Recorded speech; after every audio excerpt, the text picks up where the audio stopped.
Link. Thank you.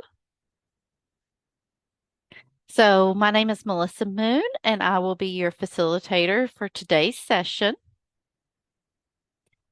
On today's agenda, we'll include introductions and announcements and interactive discussion on hepatitis C virus and we'll just say liver cancer since I'm struggling with that word for a moment, by Dr. Chastain, and then we'll have case presentations and closing remarks.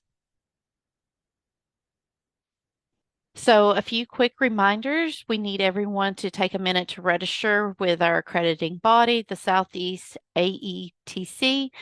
Registration is required for the CE and grants you access to there's access to numerous additional resources. You can also utilize this QR code pictured here on the left of the slide or on the website listed on the slide to register.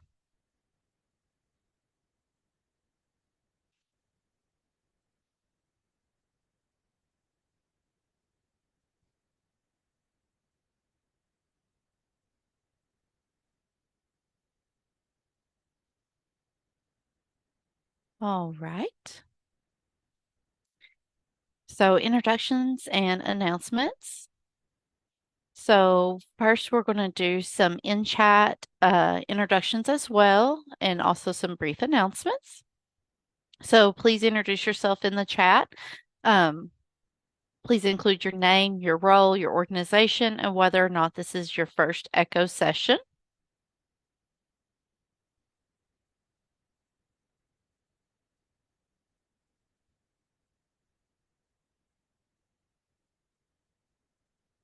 And I'll give us just a moment to do that.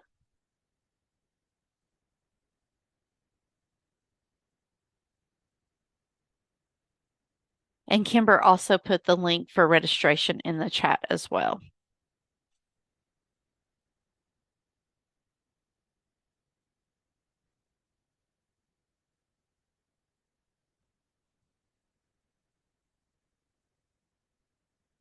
Okay, so I'm going to hand this off to Dr. Chastain. All right. Well, hello everybody, and hopefully everybody's staying warm wherever you are. I know it snowed a little bit for us yesterday, so don't know about you all whether it's stuck or not. Uh, but today, as far as our topic, we're going to talk about hepatitis C virus and hepatocellular carcinoma. We talked a lot about hepatitis C, the rationale for treatment. We had talked a lot about public health and trying to reduce new infections. We talked a lot about trying to reduce liver failure and progressive liver disease. But when we talk about one of the big reasons to treat hepatitis C, it's actually to prevent liver cancer, or the official name, hepatocellular carcinoma. So we're going to talk a little bit about that, that I think is relevant to this group of non-hepatologists, non-oncologists, people who aren't going to be in charge of directing treatment for this. So what do you need to know in this context? We'll go and move on for this slide, and just highlight that I don't have any pertinent financial disclosures, but I am supported by a Health Resource and Service Administration through Ryan White Part F, our AIDS Education Training Center. And again, if there's anything we can do to help you individually or at your clinic related to HIV or viral hepatitis activities beyond, please let us know. Go ahead and move forward from here. So at the end of this session, which should be in the next 15 minutes or so, my goal is that you will be able to do these things. That you'll be able to identify the impact of hepatocellular carcinoma on global and U.S. populations. That you'll be able to discuss the impact of sustained virologic response or cure of hepatitis C on the risk of hepatitis C related hepatocellular carcinoma. That you'll be able to recommend appropriate care of cirrhosis after someone is cured of hepatitis C, and that you also be aware how to identify methods for hepatocellular carcinoma screening in people with hepatitis C virus-associated cirrhosis. And finally, describe the management. My goal is to elevate people's knowledge about how big of a problem this is, what we can do about it, and how we can prevent or address it if it's present. Move on to the next slide. This is actually a slide that's freely available from uh, Cancer 2024. And this basically focuses on cancer statistics uh, anticipated for both on the top half, the estimate of new cases of cancer, And then the bottom half, which is estimated number of deaths. This is from the American Cancer Society, uh, and this is based on both predictive as well as monitor data. And the top half, I want you to highlight that this is US based data. And you can see that the estimated new cases, there are things like prostate cancer, breast cancer, lung cancer, colorectal cancer are relatively high. Skin cancers, lymphomas, leukemias, pancreatic cancer, things of that sort as you move from the top 10. What you'll notice is that liver cancer is not considered one of the 10 most common forms of cancer in the United States. But if then you move down to the bottom, you look among male and female populations, you actually see where I've highlighted liver and intrahepatic biliary duct cancers actually are in the top five or in the top seven causes of death related to cancer. And this is important because what this highlights is that if this cancer is present, uh, there is a higher likelihood of it progressing to advanced disease and or death, and or it means that by the time it's identified, it's more progressed, or that the treatment's available for less more. So the fact that this is a less common cancer, but it's higher on the list of cause of death, I think is an important one for us to highlight that, hey, this is an area that we can do better in about detecting and also engaging people in care. Move on to the next slide. So, big picture for hepatocellular carcinoma, based on prior estimates, not necessarily the slide I just showed you, but what was estimated for 2023 is that there would be about 41,000 new cases and about 29,000 deaths in the US. And while the prior slide I just showed you was US based statistics, worldwide, liver cancer is actually more common. It's actually considered the fifth most common malignant tumor worldwide, and actually the second most common cause of cancer-related death globally. And that's really reflecting on the impact of viral hepatitis, particularly hepatitis B, but also hepatitis C, and other geographic regions, including Southeast Asia as well as Africa. Hepatocellular carcinoma is related to hepatitis C virus infection, non-alcoholic fatty liver disease, metabolic syndrome, as well as alcohol-related disease. Any of these things can increase the risk of subsequent liver cancer developing. Next slide, please. When we think about liver cancer or hepatocellular carcinoma as it pertains to hepatitis C, what we are really focusing in on here is that this is a disease that develops through fibrosis. Hepatitis C causes liver inflammation. That liver inflammation sometimes leads to aberrant repair and leads to scar tissue. And when the scar tissue becomes severe enough, we call it cirrhosis. When people have cirrhosis, they're at higher risk for liver cancer to develop. That liver cancer can develop out of areas of the liver that's been damaged with subsequent scar tissue. But it's important to highlight that if patients do not have advanced fibrosis or cirrhosis, that hepatitis C does not directly lead to liver cancer. That's different than hepatitis B because hepatitis B is an oncogenic virus that can stimulate the development of liver cancer even when there's no fibrosis present.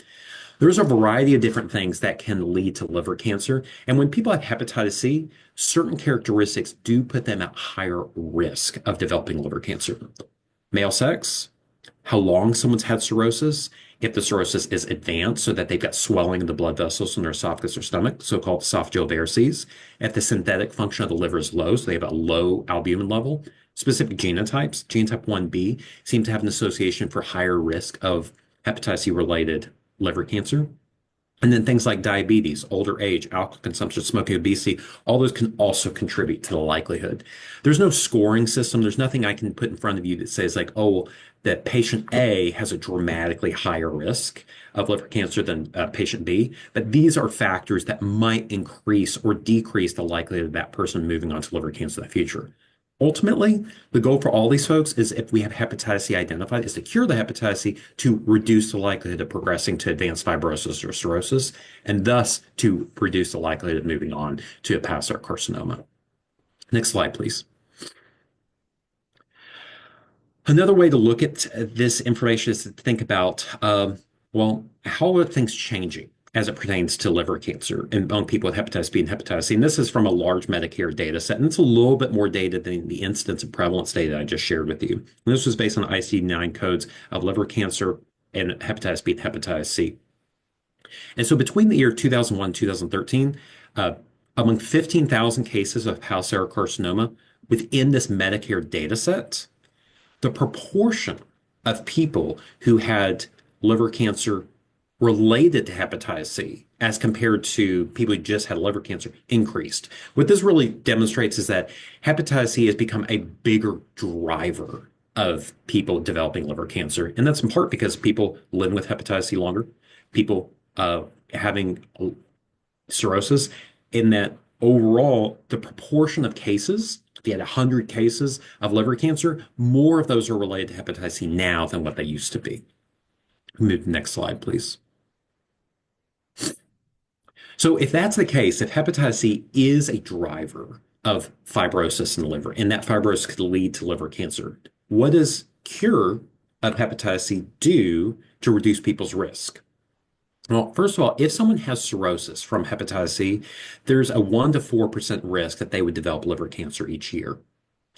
If someone achieves cure of hepatitis C, even if they still have cirrhosis, their risk goes down dramatically. The relative risk of someone getting liver cancer as compared who was cured of hepatitis C compared to someone else is dramatically lower.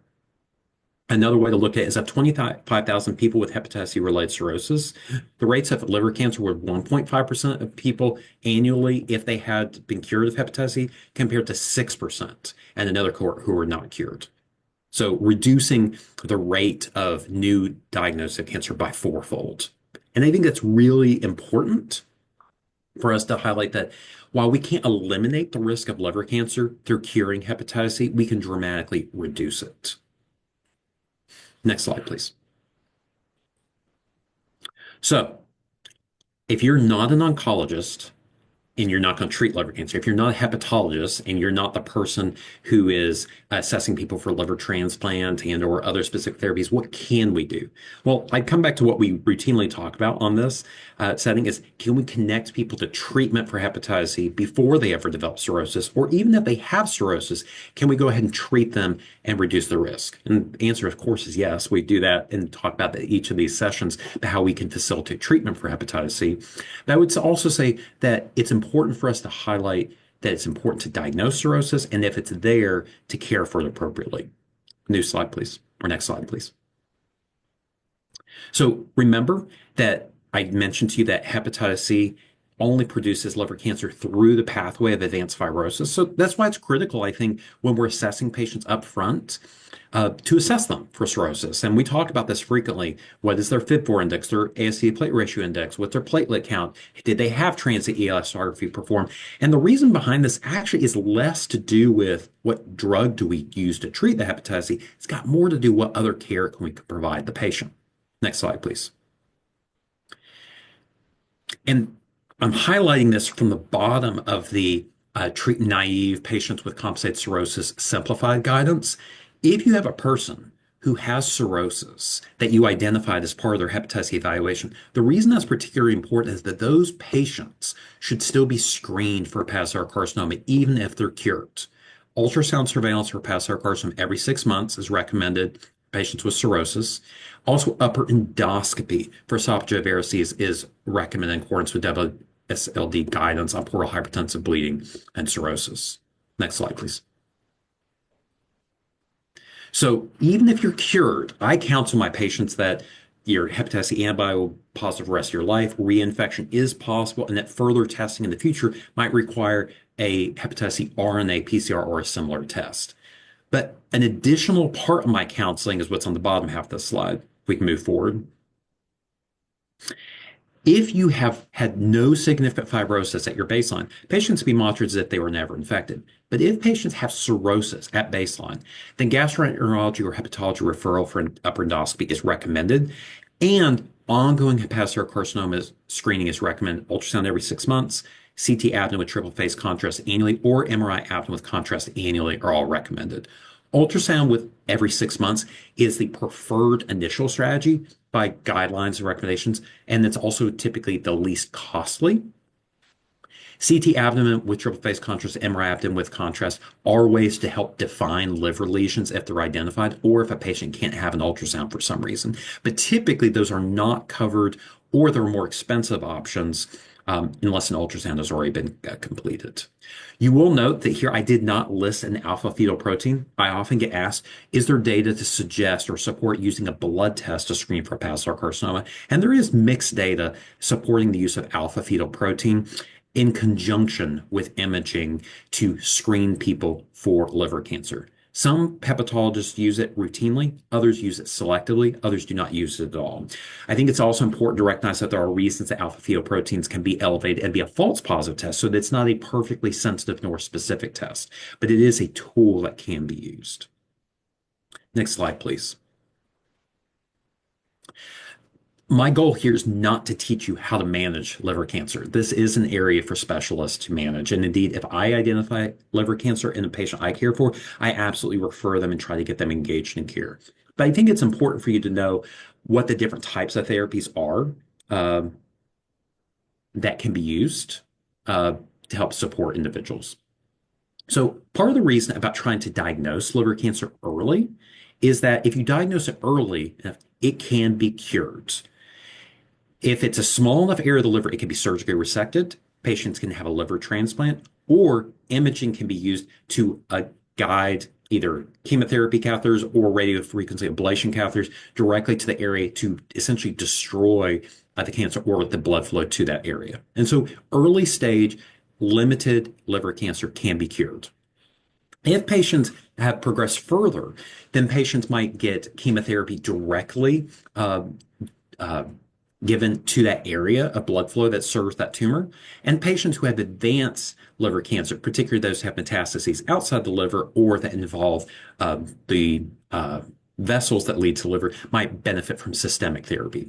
But it's important to highlight that sometimes patients can receive a therapy and after treatment be eligible for another type of treatment. So, for instance, sometimes patients may get one type of therapy and then be eligible for another type of treatment subsequently.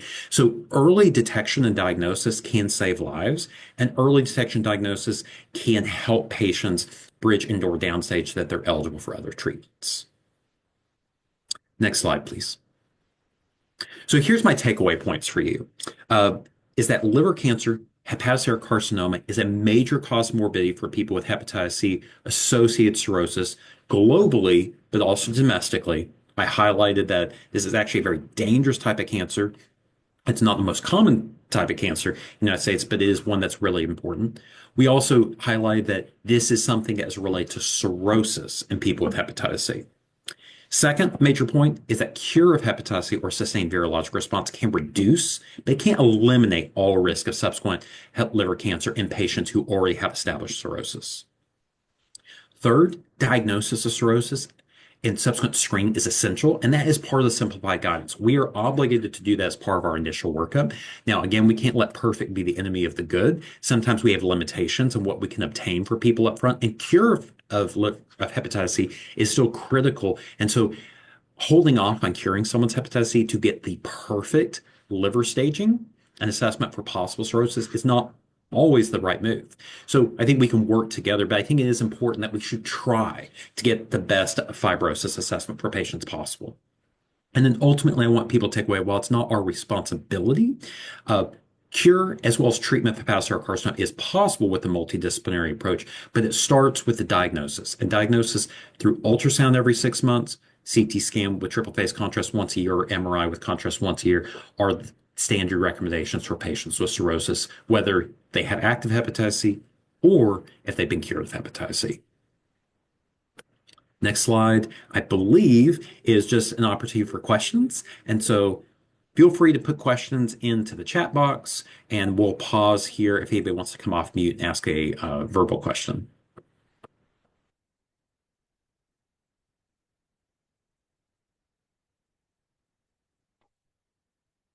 Thank you, Dr. Chastain. Again, you can unmute yourself and ask questions, or you can put your questions in the chat box. Dr. Chastain, have you seen any variation at times with oncologists, whether they prefer to treat initially, hold off treatment until they get some sort of chemotherapy, or treat right away? I've seen oncologists do different things, and I'm just curious what your experience is. Yeah, Bill, I think I definitely have seen some variability, and sometimes that's variability that's related to the patient. Sometimes that's variability related to the physician.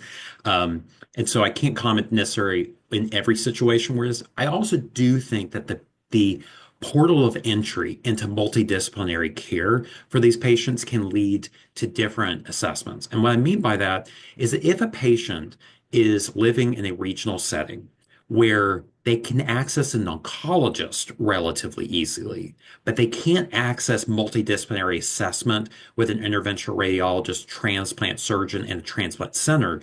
I've found that a lot of times people receive the therapies that are most accessible to them. I think what I would propose to this group is to recognize that there's a lot of really different approaches to treatment. And I would liken this to two different cancers that I think people are more familiar with from a family, friend, and or other patient settings. You know, prostate cancer for uh, men and breast cancer for women. A lot of times, like we are used to the idea that, well, sometimes people get surgery and just surgery. Sometimes people get radiation and chemotherapy and then surgery. Sometimes people just get radiation and chemotherapy. Um, I think we're used to that idea with breast cancer, prostate cancer, because we've had more family, friend, or other patients who have had those things. It's very similar in the context of liver cancer, but the difference is that the surgical, procedural, and or other resources related to liver cancer management are often more limited, particularly because transplant is the most clear, preferred curative treatment. And so, because of that, I'll just say if a patient were able to access a general oncologist in a relatively rural setting, but could not access a multidisciplinary center that had transplant assessment possibilities, the likelihood is I think a lot of times those oncologists will start chemotherapy earlier in order to try to prevent progression of disease. I don't know if that's necessarily a right or wrong thing, but I do think that that's contextual to the patient and the context of where and how they're presenting. It's a great question, Bill.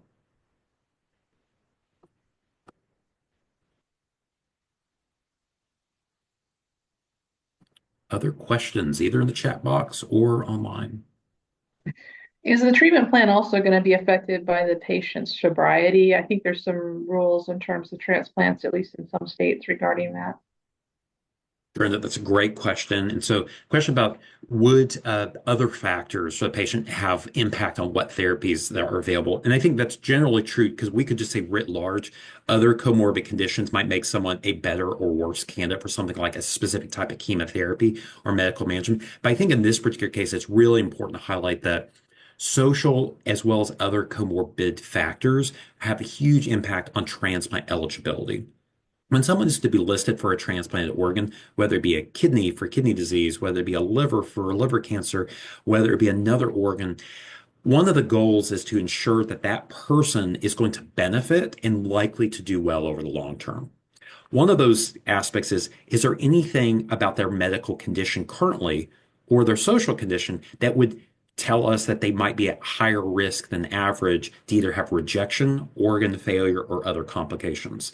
And to be point blank, substance use, whether it be unsafe amounts of alcohol use, tobacco use, and or other substances are factors that are incorporated by transplant centers into eligibility assessments. Now, if someone drinks wine with dinner once a week and then they're told that they can't drink any alcohol moving forward after liver transplant, that would not be a factor that would exclude them necessarily from a liver transplant listing. But if someone was struggling with alcohol use disorder, and that was part of the reason that they had advanced fibrosis, there might be a period of sobriety from alcohol use that might be expected before that person was listed for transplant.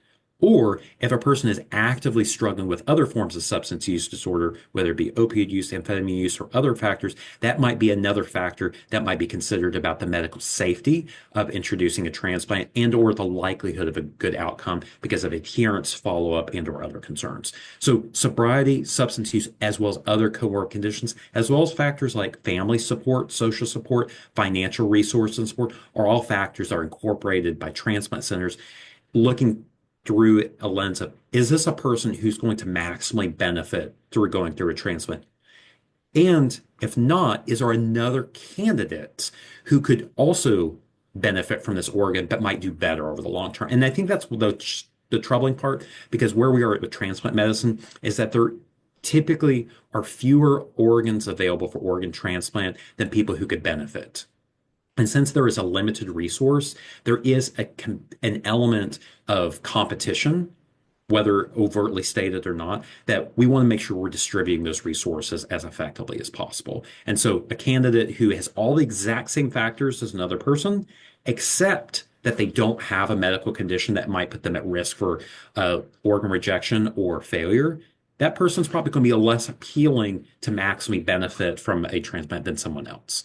Now, interestingly, as it pertains to liver transplants, uh, it's the one organ that has had pretty dramatic changes as far as eligibility and availability because of the opioid use epidemic and the rates of overdoses of other people who are relatively healthy and young, other than potentially substance use related medical complications like overdose or viral hepatitis. There's actually a disproportionate number of livers that have become available or other solid organs from those populations. And that has changed the frame a bit for things like kidney transplants and liver transplants in this context. Also, the fact we can treat viral hepatitis C after transplant and use a hepatitis C positive organ from someone who had hepatitis C and transplant that into someone else and then cure them of hepatitis C after transplant has opened up the pool of potential donations. It's a very morbid topic, but it's just a reality of sometimes when someone overdoses from a substance use and they have a comorbid condition like hepatitis C, sometimes families choose to donate that person's organs after, and the fact that we can cure hepatitis C post donation is actually really increased the number of available donors. Whereas 10 years ago, that wasn't necessarily something that we routinely did, which was transplanting a hepatitis C positive organ into a hepatitis C negative recipient. So lots of complexity. And again, I'm not a transplant infectious disease specialist. I have lots of colleagues at the institution who focus in that area. But I think for us, I think the highlight here is what we really want is to be aware that there are different avenues, but the best case scenario is to actually identify and prevent cancer from occurring in the first place. I have one more question, if that's okay. Sure, Now, Bill. if, with patients that have, I've had a few patients with hepatocellular carcinoma, and treated them for their Hep C. If they have cirrhosis, and not necessarily you're not concerned that they're on the precipice of decompensated cirrhosis, they have cirrhosis. Do you have concern about patients that are being treated for their hepatocellular carcinoma? Do you have concerns about using a protease inhibitor in those patients? Yeah, it's a great question, Bill. So protease inhibitors, as some folks on the call are where it has a black box warning for use in patients with decompensated liver disease. And also hepatitis C protease inhibitors do increase drug interactions with some other groups.